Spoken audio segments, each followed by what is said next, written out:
cold winter's morning, before daybreak, on the River Thames. On a day like this in 1834, a lost treasure was to re-emerge.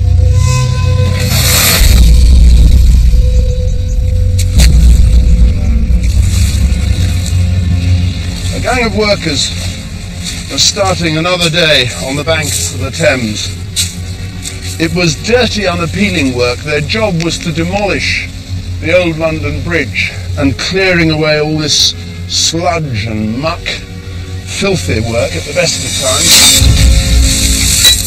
But on this particular day, they made an astonishing discovery.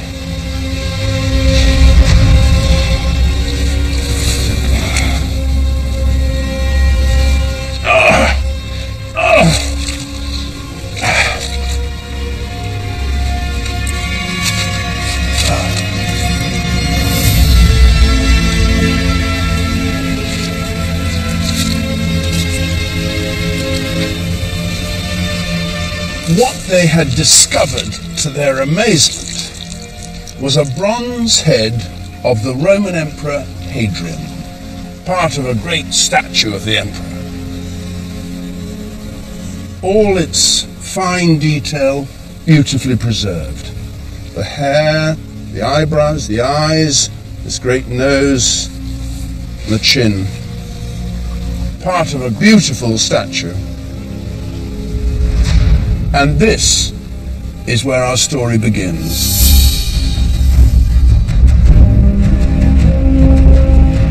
From the Roman occupation of 2,000 years ago to our own day, the story of Britain is revealed through art.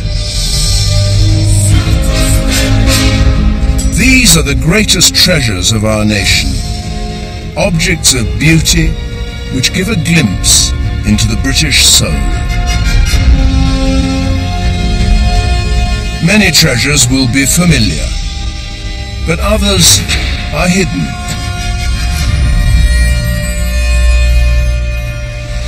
Some have even left our shores, scattered to the four corners of the earth.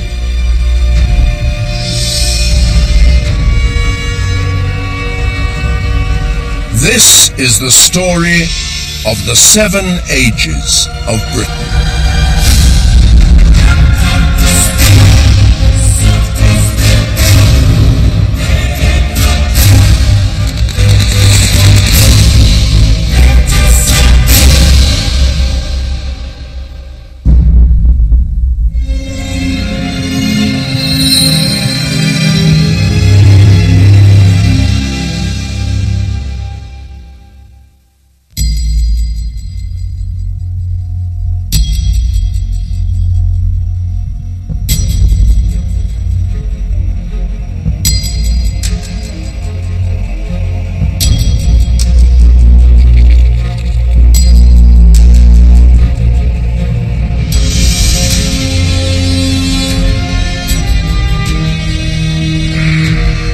Rome, the heart of the mighty empire that conquered nearly all Europe.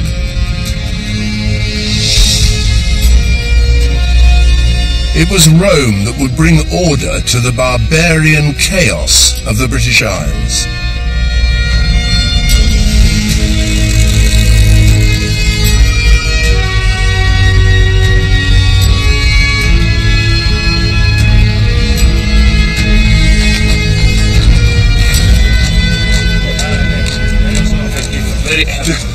Very hot, fa caldo. Sì, sì, molto Questo caldo. diventa, Sì. diventa bollente. Sì. È bollente. Vuole provarlo? Questo è d'acciaio, lo vuole provare? No. Io the very soldier. Ti ammazzo? Di dove è lei? Di Inghilterra. Inghilterra. Fish and chips. Vai.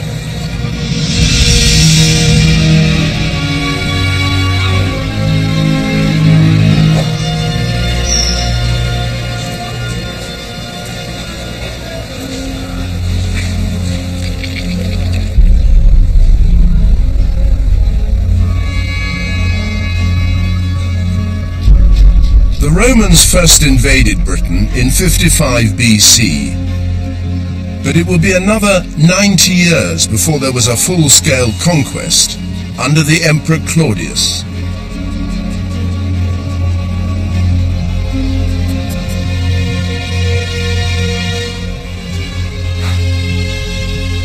Among all the glorious monuments in Rome celebrating the great conquests of the Roman Empire, there's only one trace left of the conquest of Britain, and it's this tiny fragment of a big inscription which was put up on a triumphal arch to commemorate Claudius's taking the surrender of 11 British kings. You can just see the word reges Brit, and it cuts off there. 11 British kings, and saying that he brought the barbarians from across the ocean, that's the English Channel, he brought the barbarians from across the ocean under the authority of Rome.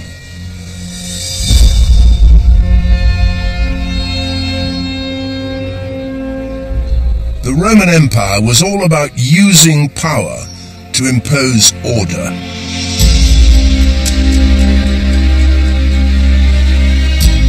Nothing captures the Roman vision better than the Pantheon, a temple to all the gods.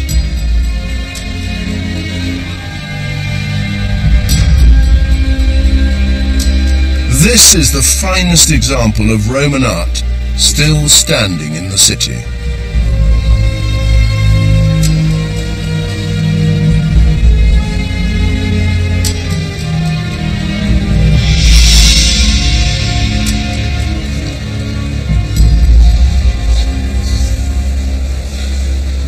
One of the reasons the Romans had such a huge impact on Britain was that they, for the first time, gave us a sense of identity by becoming part of the Roman Empire.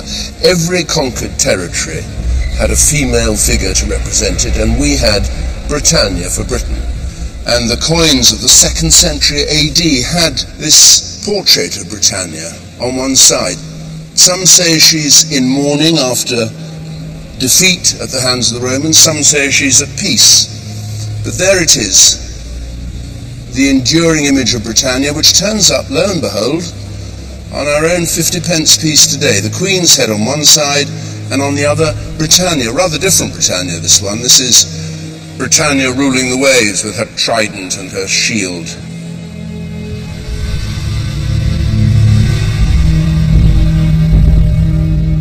One early and almost forgotten sculpture of Britannia can be found in what was once the eastern corner of the Roman Empire.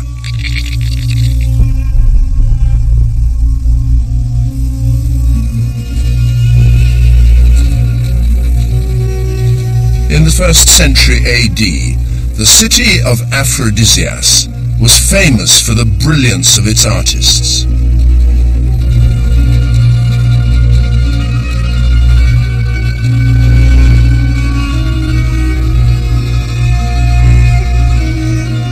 The fine marble quarried nearby allowed sculptors to capture the beauty of the human form.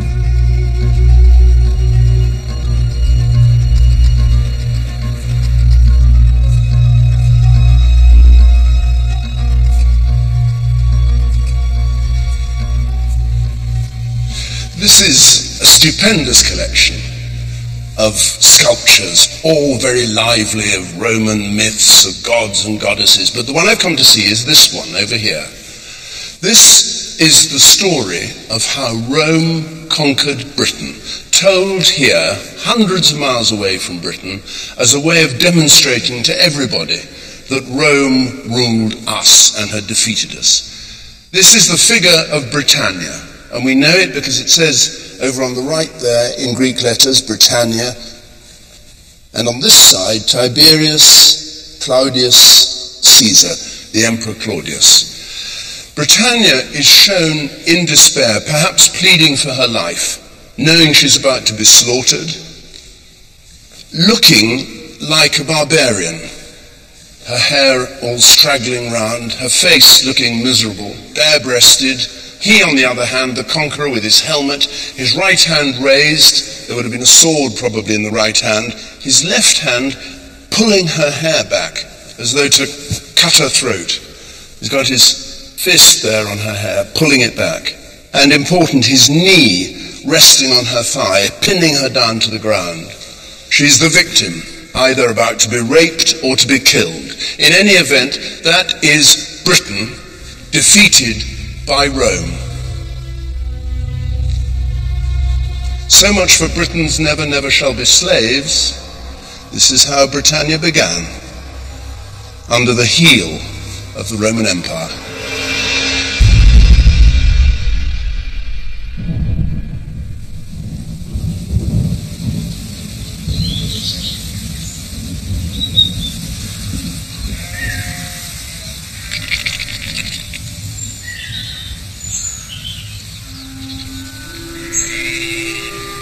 It's not immediately obvious what Britain, cold and wet, had to offer Romans from the warm Mediterranean.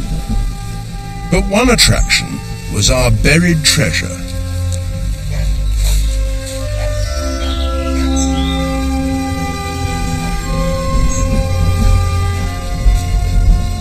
Where the Romans thought there was wealth to be found, they plundered to the far limits of their empire.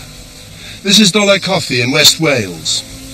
And with that ingenuity and energy for which they were famous, the Romans actually built here a 7-mile aqueduct right across these hills. You can still just trace the line of it going into the woods there. And over there was a huge cistern that held up to 2 million gallons of water. And when it was full, they opened the gates, the water flooded down into the valley, sweeping away trees and bushes and all the earth, and uncovering what they were really looking for: quartz. Quartz, which contained gold.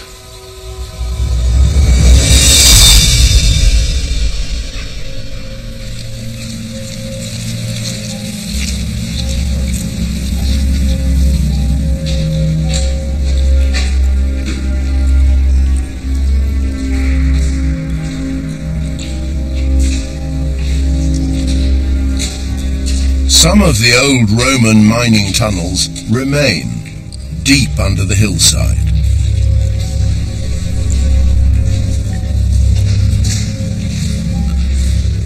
They're beautifully cut, these tunnels, but very damp, dripping all the time with water, and they had to get the water out so they didn't flood. Slaves would have done the work, of course, not the Romans themselves. And you can see here, they say, the marks where they've cut the rock with chisels. Chiseled it away. There we are, there are marks there. To open up the space, because what they were looking for were these seams of quartz. Now here's a seam, this whiter rock there. It runs up here, see, right the way out there, and disappears up into the roof of the cave.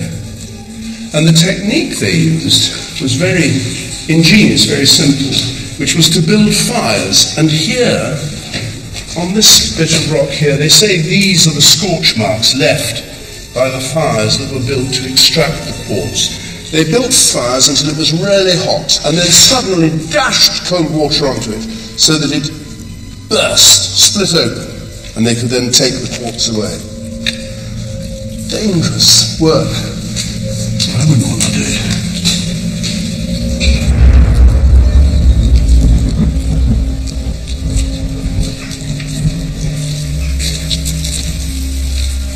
A ton of good quality quartz produced under an ounce of gold. But it was valuable because, of course, gold doesn't deteriorate, and the Romans wanted it to make coins and to make jewellery. In fact, in the 1880s they found, this is a replica of it, they found this very beautiful little brooch made from gold from here, because it's got the kind of slightly pinkish colour that distinguishes Welsh gold. All that effort, those hundreds of people working just to produce this.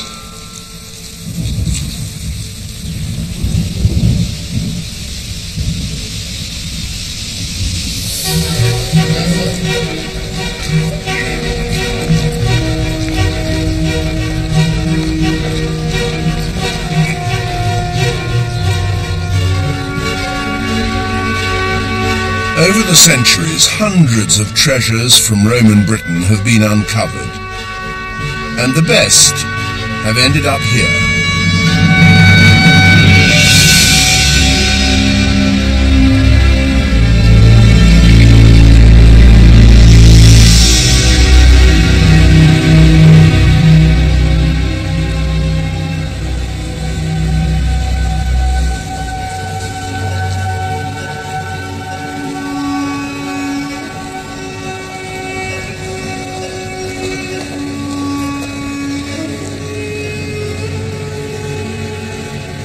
Sometimes it's quite by chance that things are discovered that give us an idea of what life was like under the Romans. This great collection of silver was found by a farmer during the Second World War, ploughing his field. He literally struck a piece of silver and discovered all this. And he took it back to his farmhouse, and it said he even used to eat his Christmas dinner off it.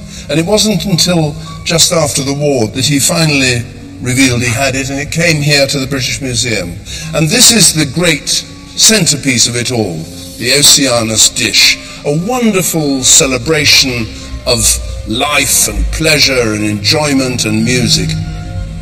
At the heart of it, Oceanus, who's the god of the oceans, with his dolphins in his hair and a beard made of seaweed and various figures round of a seafaring kind, but the real party begins beyond. This was obviously used for celebration. All the way round, figures dancing. There's Pan with his pipes, wicked Pan. And over here, Hercules. You can see him with his club. And everywhere there are these swirling, dancing men and women really having a ball, celebrating and drinking and dancing. And beautifully done, these great swirling clothes, up on their toes, men with their hands in the air, full of life and vitality and vivacity.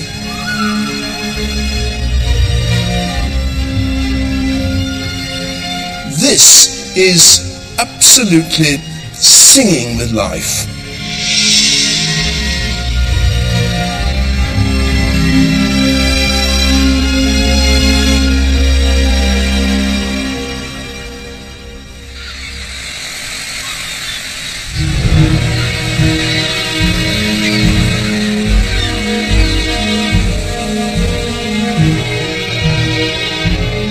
The Romans changed the face of England.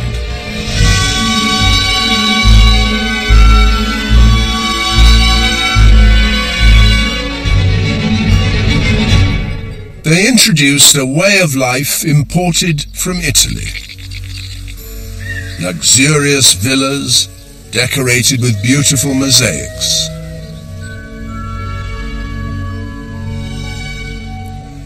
Nothing's left of the walls or the ceiling of the villa, but that doesn't matter, because what really counts here at Bignan are the floors, made 1700 years ago, tiny pieces of stone put together, and they are by far the best mosaics in Britain, and according to experts, among the most magnificent in the Roman world.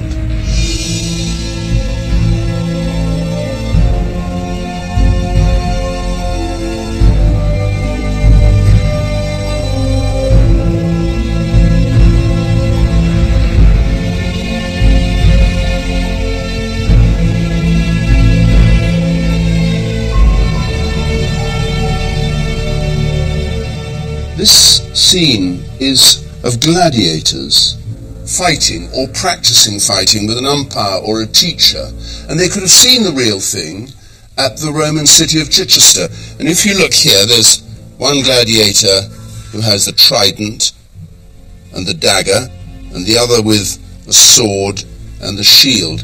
And the reason it's so fine is because the actual pieces of mosaic are tiny. They're made either of stone or of clay or of glass, and the frieze is supporting this most beautiful Venus. Wonderful, subtle colours. Lovely piece of work.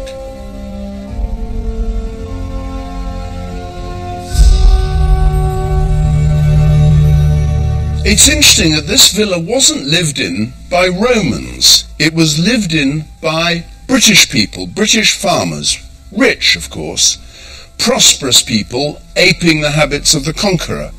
And they got all the advantages. They got central heating, they got baths. But I mean, who on earth would live in an Italian villa in the British climate? Nobody does these days. There is one rather interesting concession to the British weather, and that's this mosaic of winter. You can tell it's winter because of the leafless branch of the tree there. And the figure is wearing, and this is what's curious, what's called Birus Britannicus, a special kind of British-made cloak of heavy oiled wool, which at this time had become so popular it was sold all over the Roman Empire. And the emperor actually put a fixed price on it and charged tax on it. Well, you wouldn't want to go out in a British winter, would you, without a Birus Britannicus on? You'd be very stupid.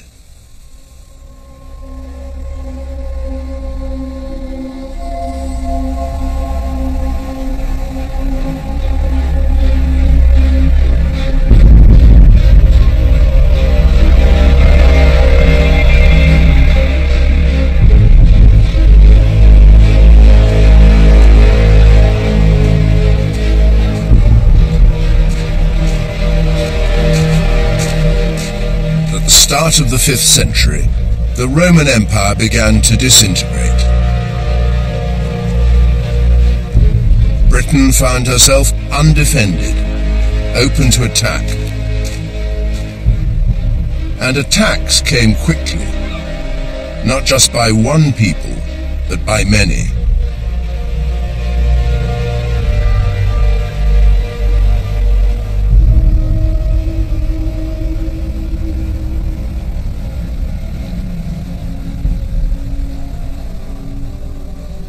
Whet we gardener in yardagum per quaninga tarimi frumium huerathelingus ellen fremedon. I'm trying to speak Anglo-Saxon. It was the language spoken 1,500 years ago here in England, and it forms the basis of the English we speak today. And those lines are taken from one of the great Anglo-Saxon poems, Beowulf. Not a love story, but a story of great warriors and battles, the kind of tale you tell round a blazing fire in the great hall on a dark night. Anglo-Saxon tales are often set in the sort of frozen wastes of the wintry north, because it was from Denmark and Germany that these new invaders came.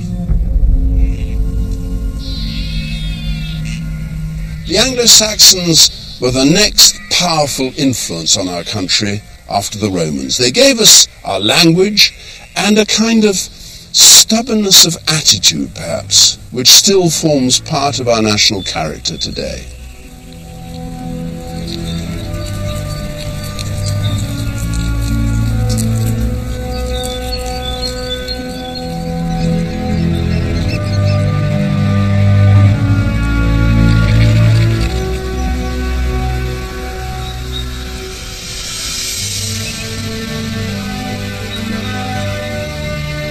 In the 6th century, the River Deben was the heartland of a powerful Anglo-Saxon king.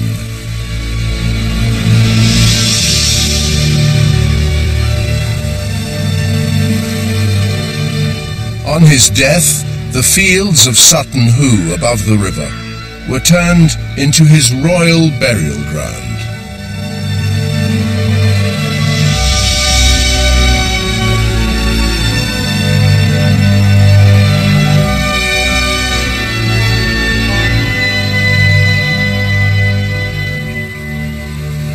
This is a beautiful spot, this golden heathland under this great East Anglian sky. But you need to use a bit of imagination to bring it alive. We're up above the River Deben here, that highway of the Anglo-Saxon kingdom. And it was up here that they dragged a boat from the river, laid the king to rest, surrounded by his household goods and precious jewels, everything that he'd need in the afterlife.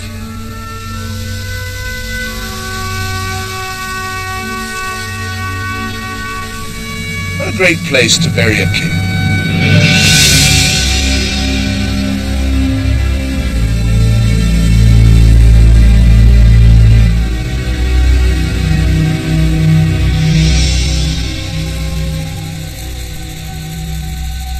In 1938, work began excavating the burial ground.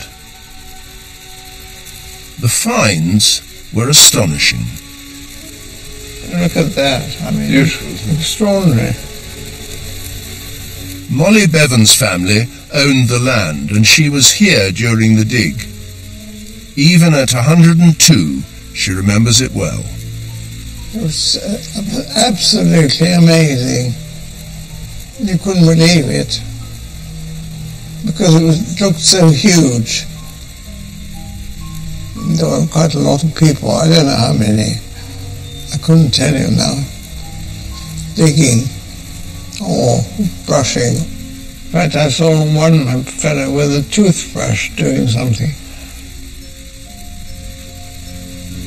We used to spend most of the day there, just being amazed to see what they were find next.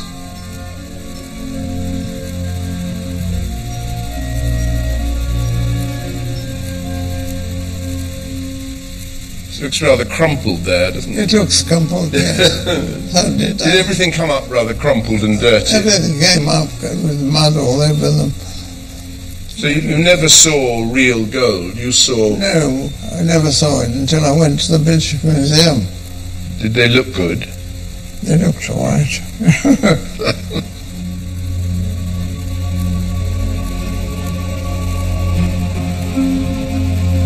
It's tantalising seeing it like this. It is.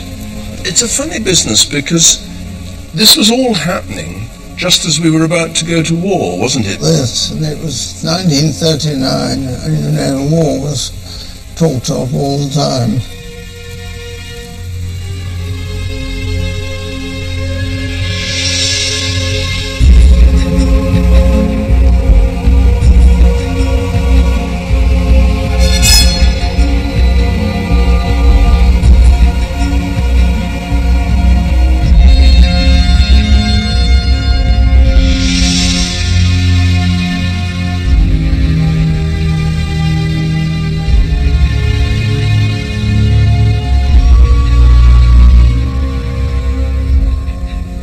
This is the King's Helmet, which has become the most powerful symbol of the Anglo-Saxon era. It's very, very fine and subtle because the nose and the eyebrows are actually a bird. The eyebrows are the wings. The tail of the bird makes this very neat little moustache. And if you look underneath, there are two holes, two nostrils, so that the person wearing it could actually breathe. The bird's head is here, and he's facing this dragon, which makes the crest of the helmet, with these wonderful teeth. For my money, though, these are really, really beautiful. They're so fine, delicate, intricate. This is a shoulder clasp. And it had a pin that went through the middle, so that would be on one side of a cloak, that on the other. It would hold the two parts of a cloak together. This is made of blue glass and garnets that were probably imported from Afghanistan or India. Not only that, the gold is actually itself cut in a kind of crisscross, so you get this pattern showing through the garnets. And then there's this. This is a belt buckle. Very simple. You can see the buckle end here. And an intricate abstract pattern. When you look very closely, you can see serpents writhing within it. Anglo-Saxons are very keen on their animals. And my goodness, there are animals on this. Now this is the top of a purse. It was a leather purse. And here there's a figure of a man, and he's fending off two wolves.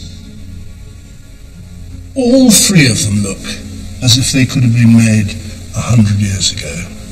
They're in such perfect condition.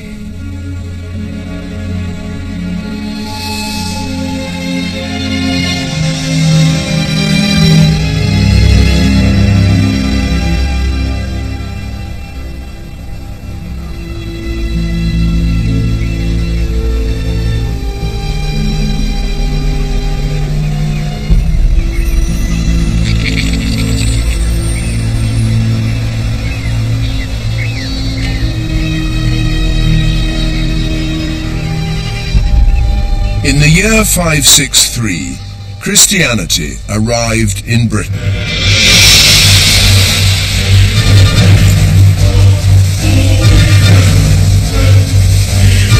The new faith, which had briefly flourished under the Romans, would transform art. Hang it up there on the starboard side. Okay, keep it together there, folks. Saint Columba, an Irish monk, sailed across the Irish Sea with 12 disciples in a boat made from animal skins. Okay, keep it together there, folks. We've got a wind against us. Today, Captain Ivor and his crew make that trip in homage to Columba.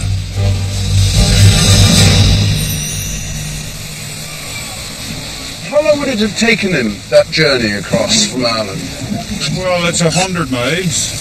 So rowing and stopping, you would be looking at 3 or 4 days, given good weather. At the time, was it a very daring passage to make, or was there a lot of traffic between Ireland and Scotland? There would have been a lot of traffic. I mean, the sea to a lot of people nowadays would be a forbidding place, but in those times it was a highway. In fact, it was more dangerous to travel inland, because of the thick wooded, certainly in Ireland, the thick wooded areas, and I suppose the bandits, etc. So the highway was the seaway. And are you religious people, or do you do it for fun? Some of us would be religious people. We still do it for fun, even though we're religious people.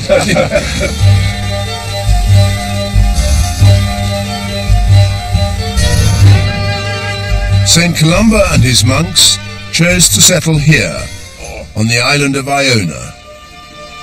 Thank you very much indeed. That was wonderful. Goodbye.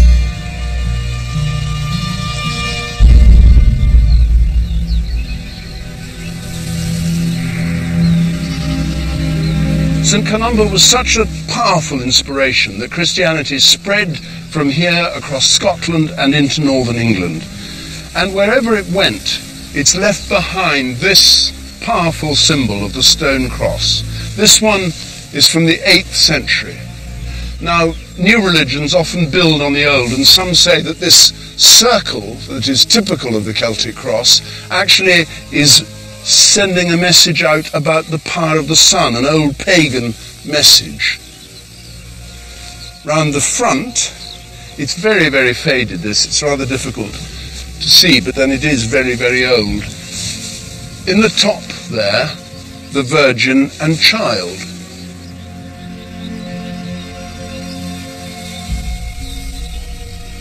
Below that, what's said to be David playing a harp, and another figure playing a flute.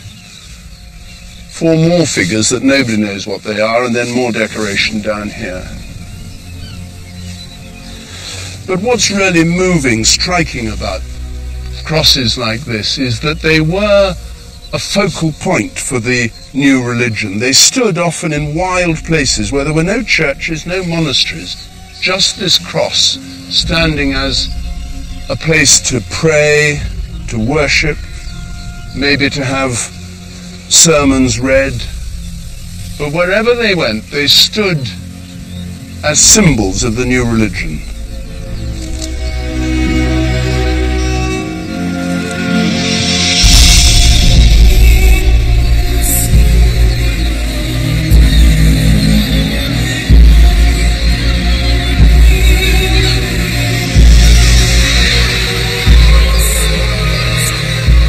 As Columba's monks, preaching conversion, headed south, St. Augustine arrived in England and worked his way north.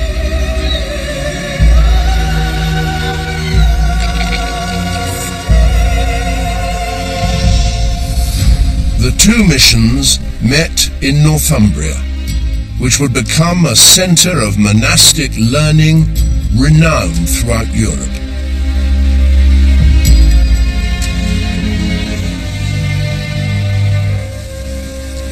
Nowadays we think of monasteries as places to retreat from the world, but in the 7th century, monasteries were the world.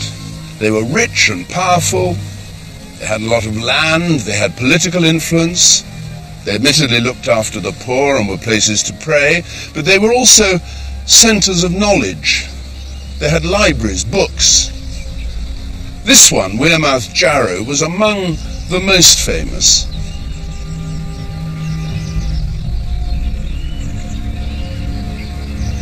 It was here that one of Britain's greatest treasures was created, the work of many monks over many years. An object lost from English history, because no sooner was it completed than it was sent away from these shores.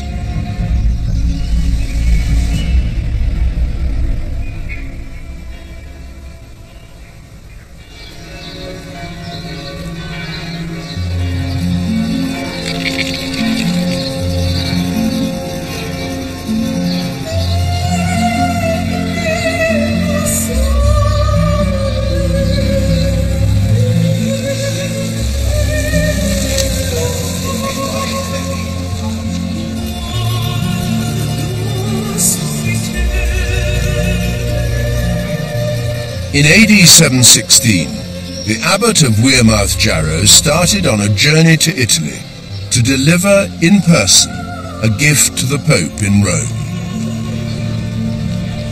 But the abbot died en route, and today his gift is one of the most precious objects in Renaissance Florence.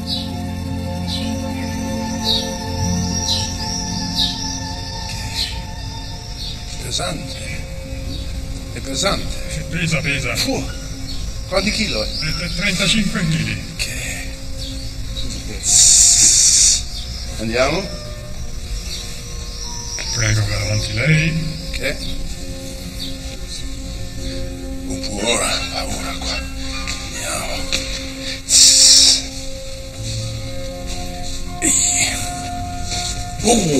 Ok? Così. Grazie.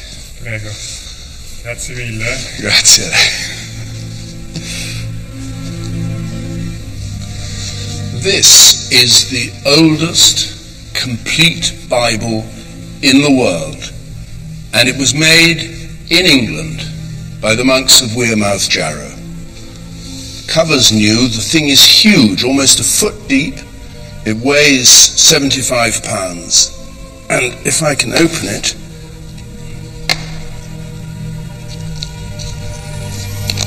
this beautiful text in columns, 4 columns, written on skin, 500 sheep to make this Bible. And here, diagrams showing how the whole Bible is laid out, the pattern they've used. And then at the very front, this beautiful, if I can turn it very delicately, this beautiful illuminated painting of a scribe sitting in his study writing the Bible,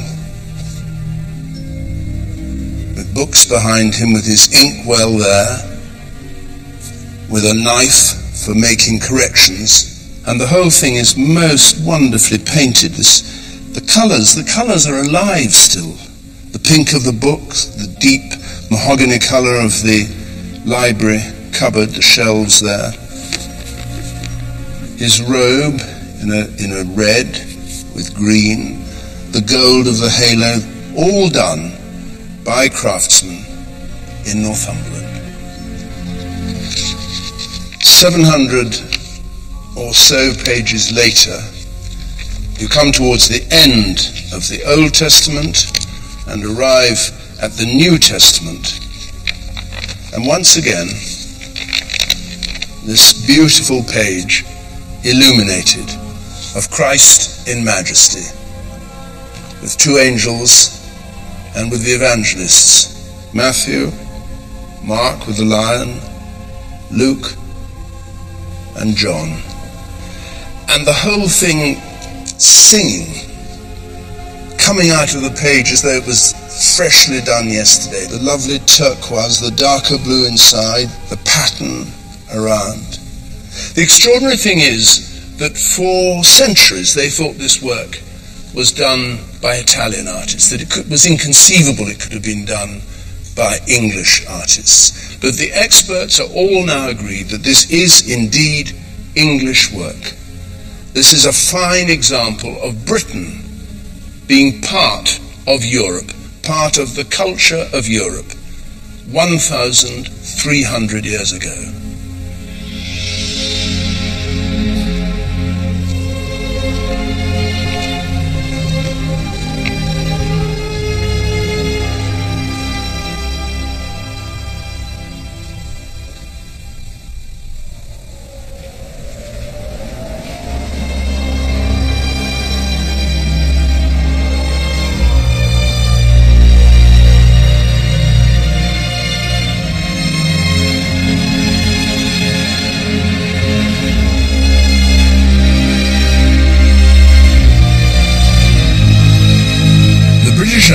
Was emerging as a cultural force in its own right. But at the end of the 8th century, it all came under threat.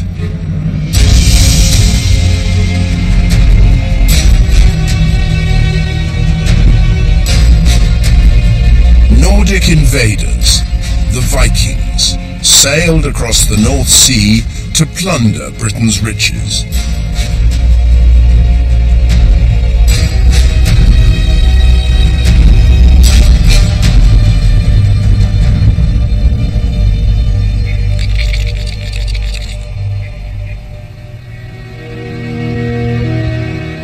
The Vikings spread out across a terrified land, raping, pillaging, burning as they went. The monks of Iona all murdered. The kings of Northumberland and East Anglia captured and their lungs ripped from their living bodies. The King of Mercia, so terrified, he fled. Only the kingdom of Wessex, which stretched from here in Oxford right down to the West Country, was still just about safe. At this moment, a new prince came to the throne. His name was Alfred of Wessex. Alfred the Great.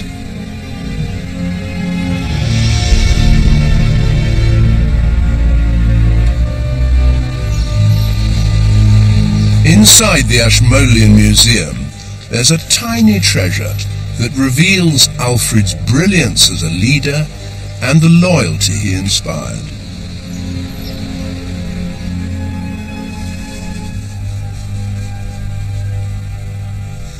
This beautiful object is the Alfred jewel. It's the most exquisite object. It's in the shape of a beast at the front here, and then this lozenge shape which has got crystal on the top, and inside the figure of a sort of man holding two flowers, symbolizing sight, clarity of vision, if you like, and the beast symbolizing the dangers that face Britain, and round it the words, "Alfred ordered me to be made." Now what on earth would he have done that for? The answer is that these, it's thought, were given to people in his kingdom as tokens of loyalty, of their loyalty to him and his to them, to try and restore a kind of balance and order against the marauding Vikings. As an object, it could have just been a jewel given as a token and kept. Some say it could have had a stick coming out of here and be used as a pointer for reading books. Whatever the use of the jewel, it's clearly a sign of considerable political nous on Alfred's part, because this was a token of his loyalty to you if you were prepared to give loyalty back to him.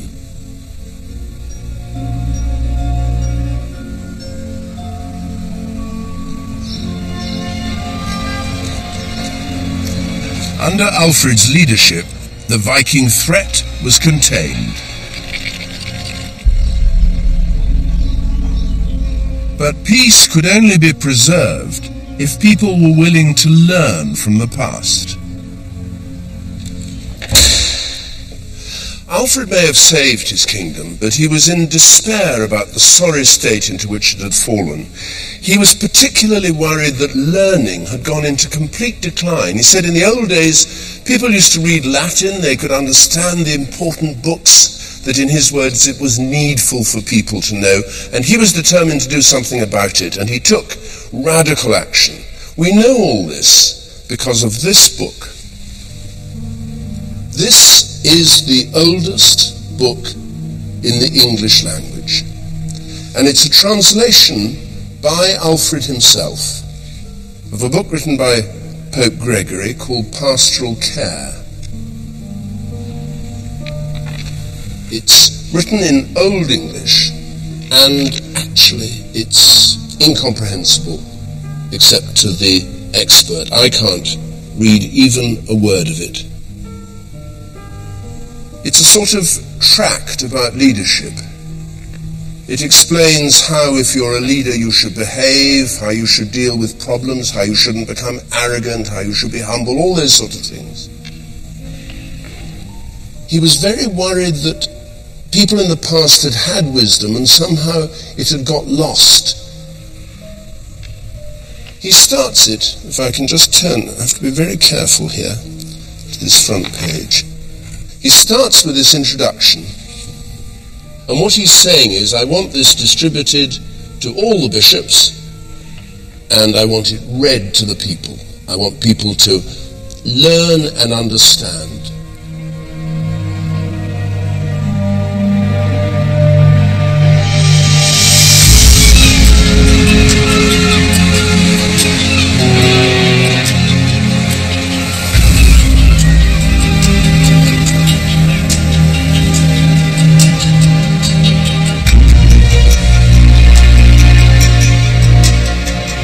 Alfred's peace was not to last. England was to be conquered one last time.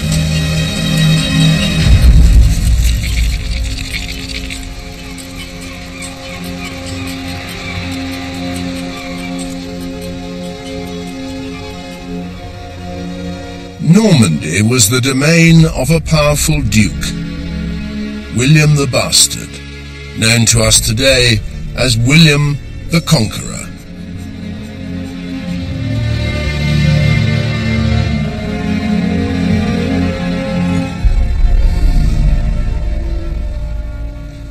"1066 is one of the easier dates to remember in British history, William the Conqueror's invasion of England. But what kind of man was it who undertook such an extraordinary enterprise?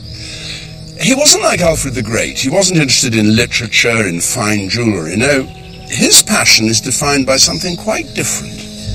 By this stone. And not just any old stone, but the very special stone that comes from his hometown of Caen.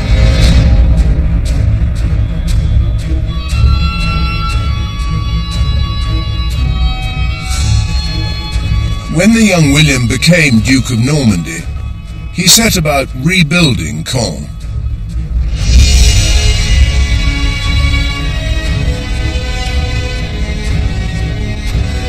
He built a vast castle.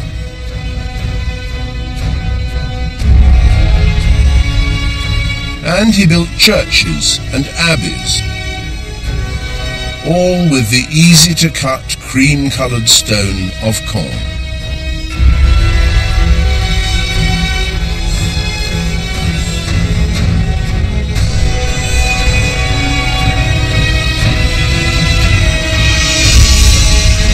But the most impressive of William's buildings is the Abbey aux Hommes, the Abbey for men.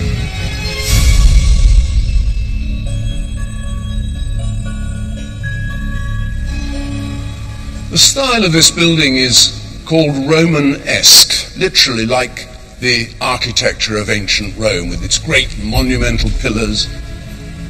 the arches on the top, and what William was using it for was to say, in all its magnificence, it shows that I have taken charge of Normandy, built here a great state.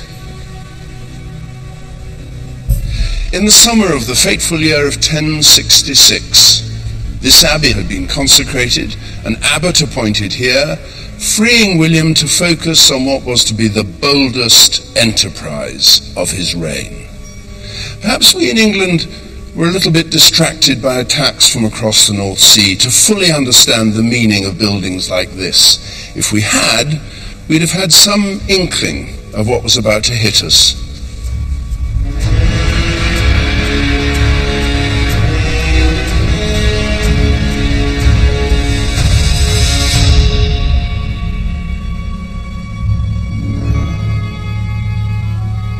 This is the Bayeux Tapestry.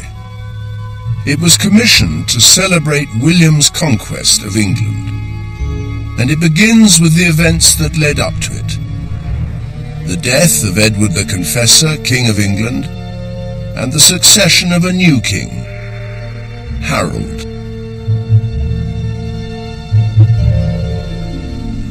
It's magical to be taken back 1,000 years in this dark chamber to see history spelt out for you. 70 meters long, right down to the end, right round and the back. And the story very vividly told. But at the same time, along the friezes, top and bottom, wonderfully vivid pictures, some of them of Aesop's fables, some of little stories, some nobody knows what they are. Little details of farming life here. Ploughing, sowing, and a man killing birds with a sling. It's not, strictly speaking, a tapestry. It's actually needlework, sewn with wool onto linen.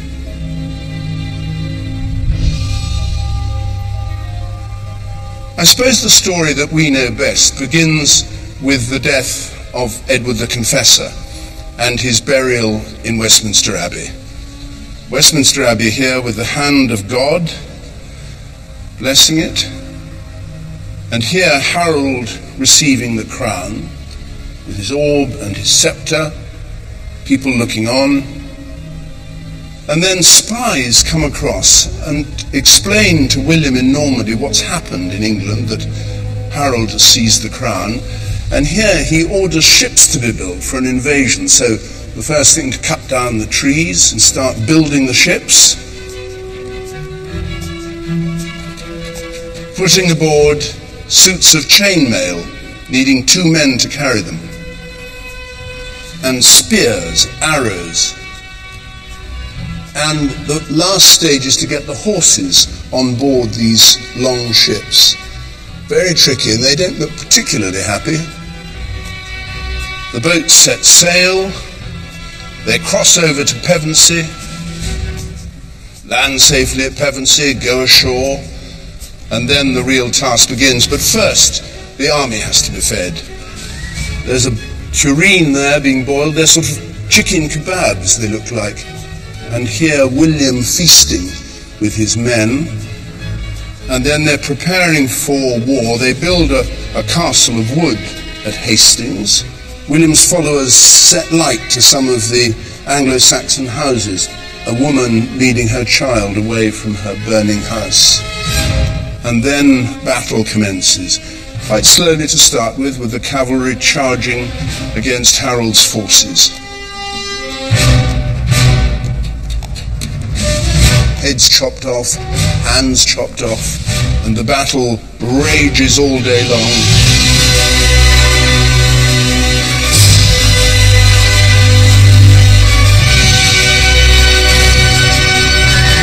In the confusion of the battle, as swords and axes clang against shields, a dangerous rumour sweeps William's army that he has been killed. So what does he do? He turns round in his saddle, lifts his helmet off, and shows himself to his troops. And the battle goes on.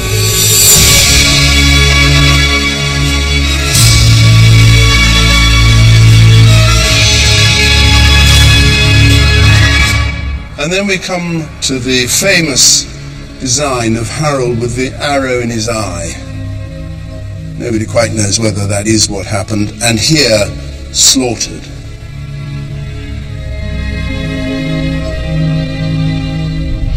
I've seen this many times. Every time I see it, I have to say, it just brings the whole story of William's invasion of England alive. You really feel here, because this was done by people living only a few years after the event, you really feel the power and the passion that went into it. It's a completely magical work of art.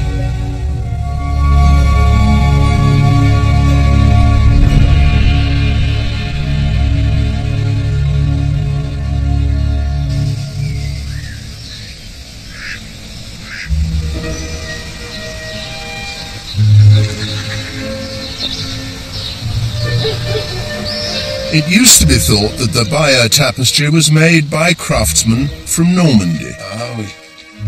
But it's now generally accepted that it was made by nuns in Canterbury, working on the orders of their new masters. Et on dit maintenant que la tapisserie s'était fabriquée en Angleterre. Et ils doivent le ramener. Ah non, Non. Mais oui. on garde la tapisserie pour nous. Il y en a qui croient qu'on doit le ramener en Angleterre. Je crois que non, ça va rester chez nous, à Bayeux. Oui? Ouais. Jamais. Jamais? Ça restera toujours ici. Vous êtes sûr? Oui, oui. Non, c'est normand. C'est normand. Même si c'était fait en Angleterre. Oui, l'Angleterre, c'était la Normandie. Ah! Je suis désolé.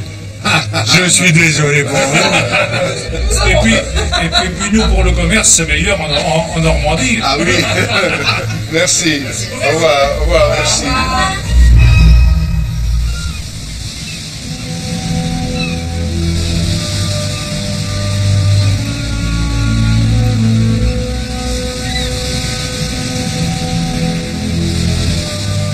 William's rule would transform England. The customs and habits of Normandy swept away the Anglo-Saxon past. French would become the language of power and influence. And to stamp his authority from the first, William began building, just as he had in Normandy.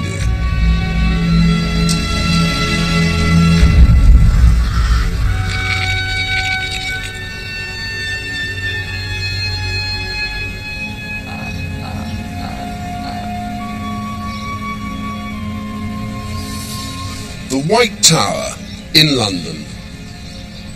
One of our most famous buildings. It's come to symbolise Britain and Britishness, but it began life as nothing of the sort.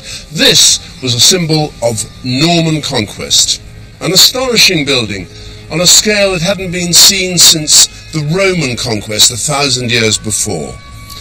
The message: here we are, here we stay, resistance is futile.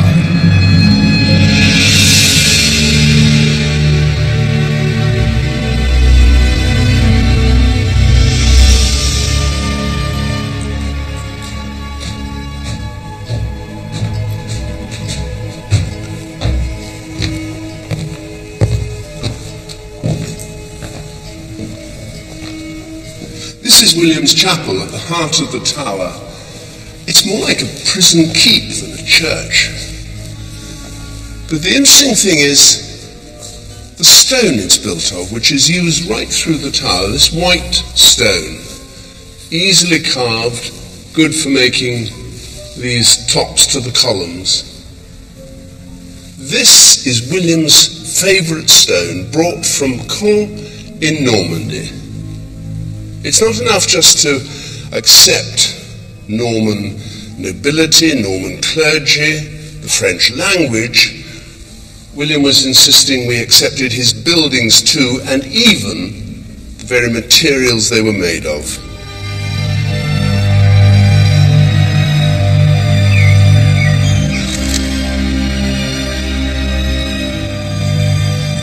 It's not much fun being conquered, and for Anglo-Saxon England, the effect of the Norman conquest was devastating. It was the end of life as they knew it.